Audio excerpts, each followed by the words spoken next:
안녕하세요. 대협 시청자 KBI 메탈 주주 여러분들. 전 KBI 메탈 관련해서 여러분들이 투자하시면서 알고 계셔야 되는 중요한 이슈와 주가 영향을 미칠 만한 요소들 하나하나 전달해 드리는 멘토 이진욱입니다. 자, KBI 메탈이 연일 하락세를 지금 현재 나타내주고 있죠. 아무래도 이 KBI 메탈뿐만 아니라 모든 전선주들이 함께 좀 조정을 받고 있고, 거기다가 이 구리 가격 하락까지 겹치면서 같이 좀 조정을 받고 있는 모습들을 보여줄 수가 있습니다. 자, 일단은 오늘 여러분들과 함께 얘기해볼 주제 같은 경우에는 이 구리 가격 하락 도대체 왜 나오고 있는가, 이거에 대한 부분들 오늘 좀 함께 알아볼까 합니다. 결국에는 이 전선을 만드는 업체인 KB 메탈이 이 구리 가격이 하락을 하냐 상승하냐 영향을 받거든요. 이 에스컬레이션 조항에 따라서 구리 가격이 상승을 하면 매출에 반영을 시킬 수 있기 때문에 주가 상승이 나오는 거고, 또 하락을 하게 되면 그만큼 매출의 부분이 좀 하락할 수 있다라는 시장의 판단감 때문에 같이 일반적으로 동행하는 경향이 있습니다. 그래서 오늘은 전반적으로 구리 가격 하락과 그다음 전선주들 관련된 시장 브리핑 내용들 전반적으로 함께 얘기해 보도록 하겠습니다. 자, 구리 선물 가격 먼저 함께 보도록 하겠습니다. 제가 5월 달에 여기서 이제 거의 최고가를 찍었을 당시에 이제는 리스크적인 부분을 생각을 해봐야 된다.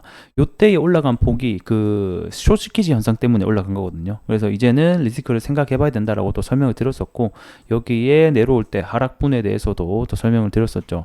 그래서 뭐 중장기적으로 봤을 때는 여전히 구리 가격이 올라간다라는 것은 변함이 없지만, 중요한 것은 단기적으로 이 AI 열풍으로 인해서 너무 과매수가 됐었다, 심리 자체가. 그런 부분들을 한 차례 또 설명을 드렸습니다. 결국에는 이 구리 선물 가격이 하락을 하니까 현재 구리 관련주들도 다 같이 하락을 나오고 있는 상태죠. 그러면 이 구리 가격이 하락이 왜 나오고 있는지에 대한 부분들 오늘 또 하나하나씩 보도록 가볼게요. 이번에 구리 가격의 하락을 부추기고 있는 가장 큰 원인은 아무래도 이 재고량이 될 것 같습니다.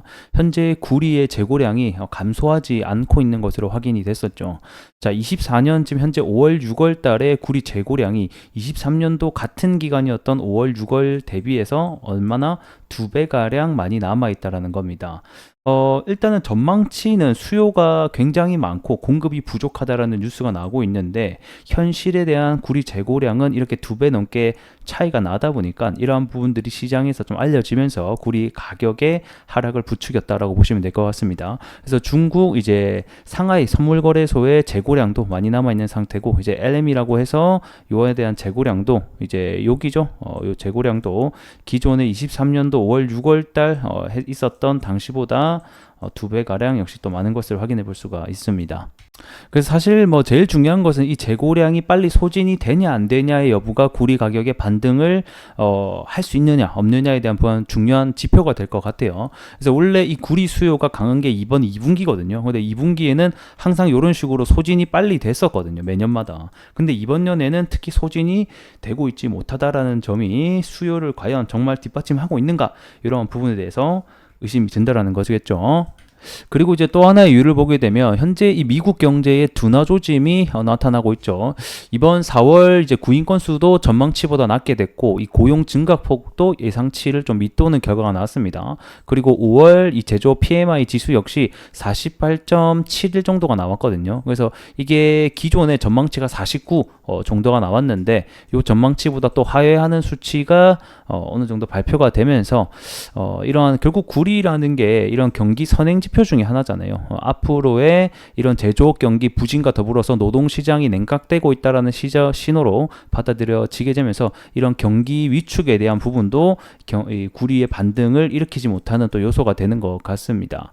그래서 이렇게 10년 만기 국채금리도 내려가고 있는 상황이고, 유가 역시 내려가고 있다. 결국 유가가 내려간다는 것은 원자재가 내려간다는 것이거든요. 이 원자재가 뭐다? 구리가 포함이 되어 있고 선행지표로 활용이 되고 있기 때문에 경기 자체가 위축된다는 것은 앞으로에 대한 구리 소비량과 이런 수요적인 측면에서 낮아질 수 있다는 것을 의미하게 된다라고 보시면 될 것 같습니다. 그래서 이런 잠재적인 경기 둔화 때문에 구리 가격이 또 반등을 못하고 있는 것이 아닌가, 이렇게 우리가 볼 수 있을 것 같고, 근데 여기에서 이제 플러스로 좀 긍정적인 면이 있다라고 하면, 결국 이런 경기 둔화에 대한 신호는 금리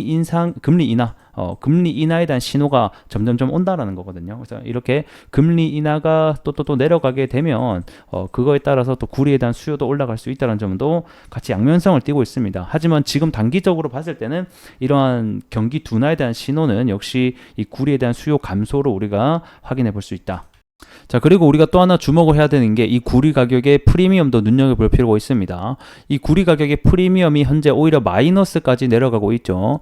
요게 이제 그 구리 수요를 가늠할 수 있는 실물 어떤 지표라고 보시면 될 것 같은데, 말 그대로 최종 사용자가 프리미엄을 더 주고 얼마를 더 주고 가격을 구입할 거냐라고 놓고 봤을 때 현재 마이너스까지 갔다라는 것은 그만큼 수요가 따라주지 않고 있다라는 것을 얘기한다라고 보시면 될 것 같습니다. 그래서 사실 이런 구리에 대한 가격 전망들이 굉장히 좋았잖아요. AI 열풍으로 인해서 이 구리 수요가 앞으로 굉장히 부족할 것이다.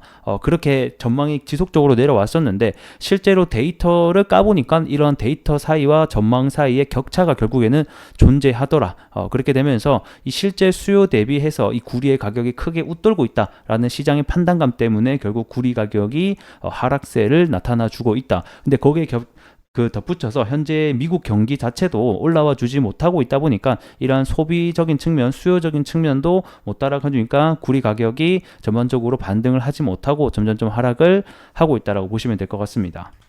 자, 그럼 이제 긍정적인 또 요소를 봐야 되겠죠. 그렇다라고 해서 이 구리 가격이 못 오르냐? 그거는 또 아닙니다. 단기적으로 봤을 때는 하락했던 이유를 제가 살펴드린 것이라 보시면 될 것 같고, 여전히 중장기적인 관점에 봤을 때는 앞으로에 대한 AI 데이터 센터, 그리고 이런 인프라 구축, 그리고 신재생 에너지로 넘어갈 때마다의 어떤 구리의 사용량, 이런 것들이 더해진다라고 하면 앞으로 이 공급보다 수요적인 측면이 더 높아질 수 있다라는 것이 전반적인 전망이고, 요거는 또 구리 가격을 방어할 수 있는 중요한 요소가 될 것 같습니다. 그래서 구리 가격 같은 경우에는 결국에는 이 공급적인 측면이 수요보다는 따라주지 못한다라고 하면 다시 한 번 더 반등이 나올 수 있거든요. 그렇게 놓고 봤을 때 가장 중요한 이 구리 광산에 대한 얘기를 또 안 해볼 수가 없을 것 같은데, 결국 이 구리 광산을 하나 만들고 생산해낸 데까지 최소 15년이 걸린다라는 거예요. 여기서 만약에 허가가 더 늦어진다면 20년까지 보통 걸리는 경우가 허다하더라. 그러다 보니까 이런 구리 광산에 대한 부분이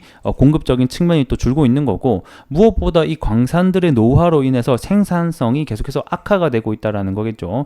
기존의 이 생산 같은 경우에는 그래도 2%대를 꾸준히 유지하고 있었는데, 이렇게 연도가 지속이 될수록 현재는 20년도 들어서 0.6% 정도의 이 광산에 대한 비율을 내주고 있다는 거죠.